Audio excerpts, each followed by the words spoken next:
Olá! Neste módulo vamos apresentar os principais fundamentos da epidemiologia do envelhecimento.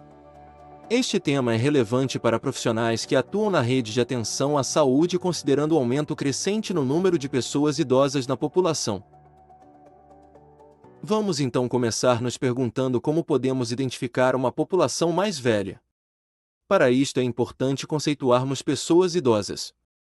Segundo a Organização Mundial de Saúde, nos países desenvolvidos, pessoas idosas são aquelas com 65 anos ou mais, enquanto em países em desenvolvimento, são consideradas pessoas idosas as com 60 anos ou mais. Como o Brasil é um país em desenvolvimento, todo e qualquer indivíduo com 60 anos ou mais é considerada uma pessoa idosa. Mas qual seria a relevância do envelhecimento populacional? De fato, as pessoas em todo o mundo estão vivendo mais. Ou seja, uma grande maioria das pessoas pode esperar viver até os 60 anos e além. Mas, o que tem feito com que o número de pessoas idosas aumente na população? Para respondermos esta questão precisaremos acessar alguns conceitos relacionados à demografia, o qual é a ciência que estuda a população humana em seus aspectos quantitativos e qualitativos. Ou seja, a demografia é a ciência que analisa a estrutura, distribuição, dinâmica e tendências populacionais, considerando diversos fatores intervenientes. Vejamos agora os principais componentes que fazem parte de uma análise demográfica. Estes incluem o tamanho da população, podendo ser ela de um país, região ou outra área específica. A composição da população também é relevante, em especial considerando o sexo, idade, etnia, escolaridade e estado civil dos seus indivíduos constituintes. A distribuição geográfica, ou seja, a localização desta população e a densidade populacional também são considerados importantes componentes demográficos. Por fim, a dinâmica populacional, representada por mudanças dos demais componentes, ao longo do tempo também é muito importante. No caso, a dinâmica populacional pode ser diretamente influenciada pela natalidade, mortalidade e migração da população em estudo. Mas por que a demografia seria relevante? A demografia é fundamental para o planejamento de políticas públicas em áreas como saúde, educação, previdência social, habitação e infraestrutura. A demografia também auxilia em análises de tendências socioeconômicas e projeções de crescimento populacional. Agora vamos revisar os principais indicadores demográficos relevantes para a saúde pública e para compreendermos o fenômeno do envelhecimento populacional. O primeiro indicador é a taxa de natalidade representada pelo número de nascimentos por ano a cada 1.000 habitantes. Em 2023, o Brasil apresentou uma taxa de natalidade de 13,34 nascidos vivos para cada 1.000 habitantes. Vale destacar que a taxa de natalidade não é similar em todo o país, podendo haver variações geográficas. Por exemplo, no Brasil a taxa de natalidade nos estados brasileiros da região sul e alguns estados da região sudeste é bem mais baixa do que os demais estados. Outro indicador importante é a taxa de fecundidade, também conhecida como taxa de fertilidade. Esta taxa representa o número médio de filhos que cada mulher em idade reprodutiva pode ter. Ou seja, representa o ingresso de novas pessoas, via nascimento, em uma dada população. Como sabemos, assim como nascem novas pessoas, outras irão morrer ao longo de um determinado ano. Por este motivo, também é importante o cálculo da taxa de mortalidade representada pelo número de óbitos por 1.000 habitantes em um ano. Os indicadores demográficos anteriormente comentados permitem o cálculo de outro indicador diretamente relacionado ao envelhecimento populacional. Este indicador é denominado expectativa de vida ou longevidade média. Conceitualmente, a expectativa de vida é o número médio de anos que uma pessoa pode esperar viver em uma dada população. Mais adiante falaremos mais sobre a expectativa de vida e como calculamos a mesma. No Brasil, o órgão responsável pelo cálculo dos indicadores demográficos é o Instituto Brasileiro de Geografia e Estatística, o IBGE. O IBGE realiza o Censo Demográfico do Brasil. O censo é a principal fonte de referência sobre as condições de vida da população em todos os municípios do país e em seus recortes territoriais internos. A partir dos dados coletados é possível avaliar o crescimento da população, como mostra este gráfico que sintetiza dados desde 1892. Como podemos observar no gráfico, a população do Brasil de 1940 a 2022 quintuplicou praticamente de tamanho, saindo de 41 para 203 milhões de pessoas. Uma questão relevante de ser considerada é que a população de um país nem sempre está uniformemente distribuída em seu território. Assim, existirão locais com mais indivíduos e outros com um número reduzido de pessoas. Por este motivo é importante considerar o conceito de densidade demográfica, que auxilia na identificação das áreas mais densamente povoadas. A densidade demográfica é um índice calculado pela divisão entre o número de indivíduos de uma população pelo tamanho da sua área geográfica em quilômetros quadrados. Como podemos observar neste gráfico do IBGE, as áreas mais densamente povoadas do país se concentram especialmente nas regiões sul e sudeste. Agora vamos voltar a falar sobre a expectativa de vida, também conhecida como esperança de vida. Para estimar a média de tempo de vida que os indivíduos de uma dada população vão viver, calcula-se a esperança de vida ao nascer desta população. Em resumo, é uma estimativa de quantos anos, em média, um recém-nascido viverá em uma determinada população. Também podemos entender melhor este conceito se considerarmos que o mesmo estima qual a idade esperada para que somente 50% dos indivíduos que nasceram em um determinado ano tenham sobrevivido. Agora vamos voltar a falar sobre a expectativa de vida, também conhecida como esperança de vida. Para estimar a média de tempo de vida que os indivíduos de uma dada população vão viver, calcula-se a esperança de vida ao nascer desta população. Em resumo, é uma estimativa de quantos anos, em média, um recém-nascido viverá em uma determinada população. Mas como é calculada a esperança de vida ao nascer de uma população? A esperança de vida é estimada a partir do cálculo da tábua completa de mortalidade.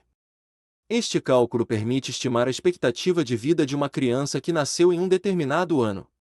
Também permite o cálculo da expectativa de vida de indivíduos com mais idades. Na tábua de mortalidade, quem nasceu em 2023 tem uma expectativa de vida de 76 anos. Em 2023, indivíduos com 44 anos tinham uma expectativa de vida de 36 anos. Ou seja, espera-se que 50% das pessoas com 44 anos em 2023 estejam vivas quando atingirem 80 anos, já que o somatório de 44 mais 36 é 80. Para as pessoas com 60 anos, espera-se que metade delas esteja viva quando atingirem 82 anos. Por fim, indivíduos mais longevos em 2023, que já tinham 80 anos, espera-se que metade deles esteja viva quando atingirem 89 anos. Vamos agora falar sobre os principais fatores que modulam a expectativa de vida ao nascer. Vejamos no esquema aqui apresentado. Como sabemos, uma população é constituída por indivíduos que nascem, vivem nela, e também indivíduos que migram, saindo ou ingressando nesta população. Por outro lado, muitas pessoas também irão morrer. Em geral, as taxas de migração não são suficientes para afetar a estrutura etária de uma dada população. Assim, precisamos concentrar nossa atenção principalmente nos indivíduos que nascem e morrem. Por este motivo, os dois principais fatores que irão influenciar o envelhecimento de uma população vão ser a taxa de fecundidade, ou seja, o número médio de filhos que mulheres férteis possuem, e a taxa de mortalidade infantil. Assim, se em uma população mulheres têm em média muitos filhos e a taxa de mortalidade infantil é alta, espera-se que a proporção de adultos jovens seja maior e a esperança de vida calculada seja menor. É o que ocorre em países com baixo índice de desenvolvimento. Por outro lado, na medida que mulheres têm menor quantidade de filhos, e que a taxa de mortalidade infantil seja mais baixa, com o passar do tempo, mais indivíduos irão sobreviver, aumentando a proporção de pessoas idosas na população. Como resultado, a esperança de vida ao nascer irá aumentar. Isto explica por que países desenvolvidos possuem um número reduzido de crianças e uma grande quantidade de pessoas com 65 anos ou mais. Entretanto, o aumento na proporção de pessoas idosas de uma população não ocorre da noite para o dia. Por este motivo, esta mudança é denominada de transição demográfica. Vamos apresentar graficamente as principais características de cada fase. Para analisarmos as principais fases, destacamos que a linha em verde representa os nascimentos da população, a linha azul a mortalidade e a vermelha o crescimento populacional. Vejamos então o que ocorre na fase 1 da transição demográfica. Esta é chamada de fase pré-transição, caracterizada por uma alta taxa de natalidade e alta taxa de mortalidade. Nesta fase, o crescimento populacional é muito baixa ou nula, uma vez que nascem e morrem muitas pessoas. As principais causas associadas a esta fase é a taxa de mortalidade elevada devido a doenças, falta de higiene, guerras e escassez de alimentos. As famílias tendem a ter muitos filhos para compensar a alta mortalidade infantil.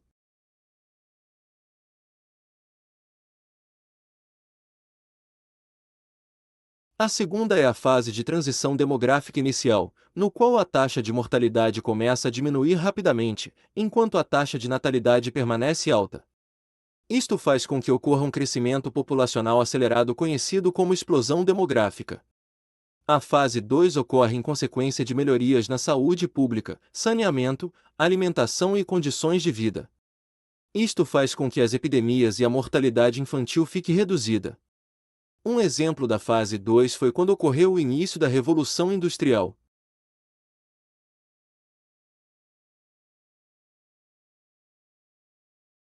A fase de transição final é a fase 3, no qual a taxa de natalidade começa a cair, acompanhada da redução da mortalidade.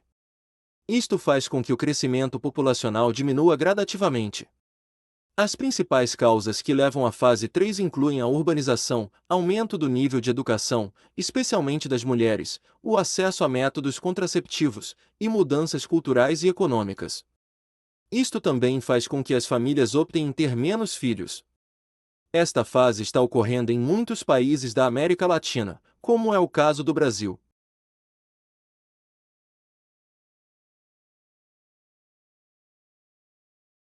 A quarta é a fase pós-transição demográfica, caracterizada por baixas taxas de natalidade e mortalidade.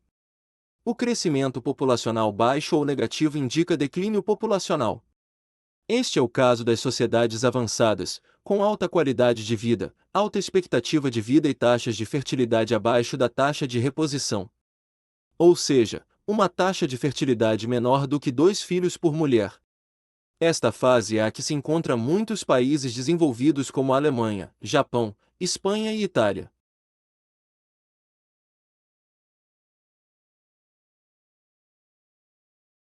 Na quinta fase, a taxa de natalidade é consistentemente menor do que a taxa de mortalidade, levando ao declínio populacional. As principais causas relacionam-se com o próprio envelhecimento da população, a baixa fertilidade e a mudanças sociais que desencorajam grandes famílias. Destacamos que o Brasil está ainda vivendo uma situação de transição demográfica que caracteriza a fase 3.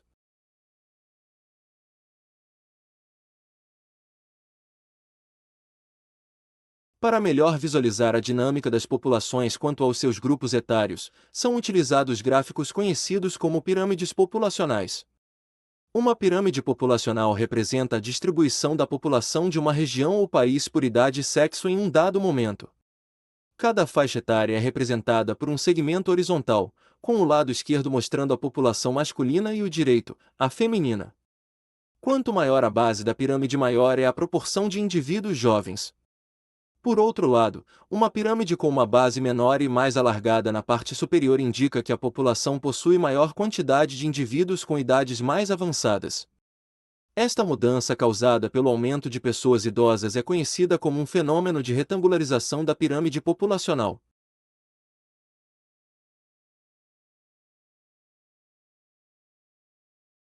O envelhecimento populacional se constitui hoje um fenômeno que ocorre praticamente em todos os países do mundo, e que estão em expansão.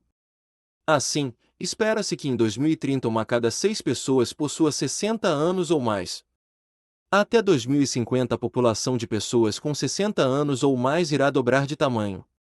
O número de pessoas longevas, ou seja, aquelas que têm 80 anos ou mais, também deverá triplicar entre 2020 a 2050.